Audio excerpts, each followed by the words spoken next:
Hello.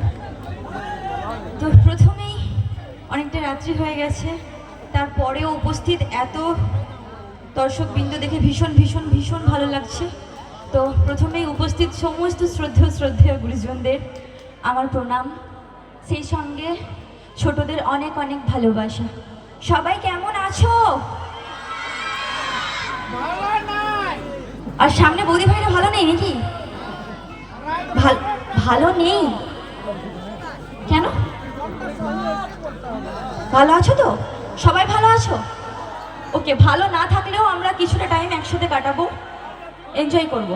আমাদের সবার লাইফে প্রবলেম থাকে, বাট আমরা কিছুক্ষণের জন্য সেগুলো সব কিছু ভুলে গিয়ে এনজয় করবো। ওকে, চলো।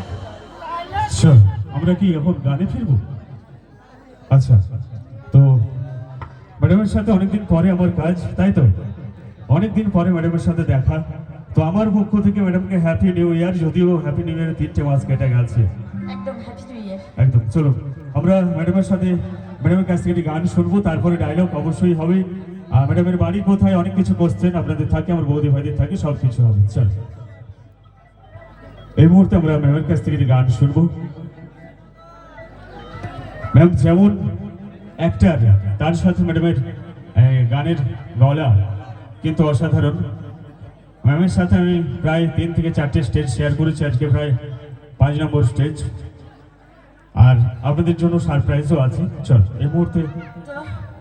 যদিও আমি পেশাগত সঙ্গীত শিল্পী নই, তবুও যখন একজন অভিনেত্রী হিসেবে আপনাদের সকলের সামনে এসে উপস্থিত হই, তো আপনাদের সকলের অনুরোধ রক্ষার্থে আমার এই ক্ষুদ্র প্রচেষ্টা, চেষ্টা করব সকলের মনে একটু জায়গা করে নেওয়ার। ওকে, চল একটু রিভাইভ করে।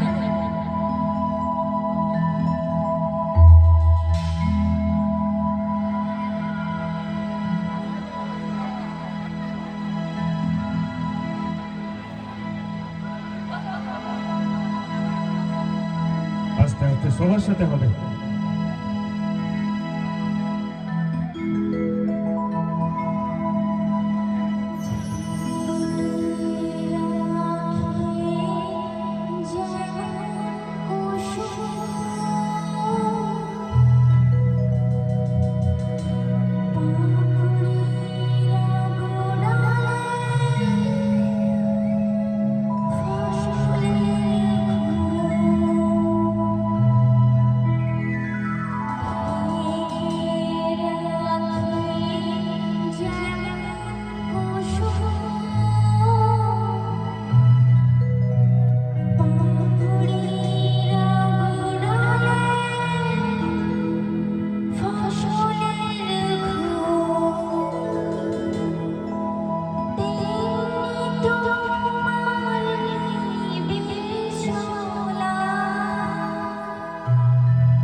হাতে তালি সাইবু সবাই মিলে ম্যাডামের শোনো থ্যাংক ইউ তো তোমাকে আমরা প্রথমেই বলেছি পেশাগত সঙ্গীত শিল্পী নই, ভুল ত্রুটি মার্জনা করবেন, ওকে? সবাই এত এরকম হয়ে বসে রয়েছো কেন? আমি এত দূর থেকে জার্নি করেছি, তোমার চাদরের ভেতর থেকে হাতগুলোর পরের গানে আমি বেরিয়েছে দেখতে চাই, ওকে? একদম সেটা তো হবে বসে আছে। না দিভাই সেটা ব্যাপার না, ব্যাপারটা হচ্ছে যে এখানকার মানুষ খুব শান্ত, এরা কিন্তু প্রচুর ভালোবাসা দিতে জানে। তা আমি তো একদমই শান্ত নই। হ্যাঁ আমি যতক্ষণ থাকবো ততক্ষণ ভীষণ পরিমাণে জ্বালাবো একদম। সবাইকে। দিভাই আপনার গান যখন করছিলেন, গানটা হতে হতে আমার এই বৌদির একটা কোশ্চেন ছিল, বলি? একদম। বলছে অনেক দূর থেকে এসেছেন ম্যাডাম, জোরে দামি গাড়ি আর মিষ্টি করে দাও না বলে, কোথায় তোমার বাড়ি? আমার বাড়ি? হ্যাঁ আমার বাড়ি প্রথম কথা আমার বাড়ি বলে কি হবে, বাড়ি জেনে কি হবে? আমার বৌদি ভাই হয়তো যেতে পারে। সত্যি যাবে? একদম। তাহলে বলা যেতেই পারে। তো আমার দেশ বাড়ি সবং। সবং চেনো? কেউ চেনো? চেনো? সবং চেনো? কিন্তু এখন কাজের পারপাসে মানে সকলকেই আমাদের প্রফেশনে যারা রয়েছেন তো কলকাতায় থাকতে হয়, সেজন্য তো এখন প্রফেশনের জন্য কলকাতা টালিগঞ্জ। আচ্ছা বাড়ি হয়ে গেল। আচ্ছা ম্যাম, ম্যাম গান তো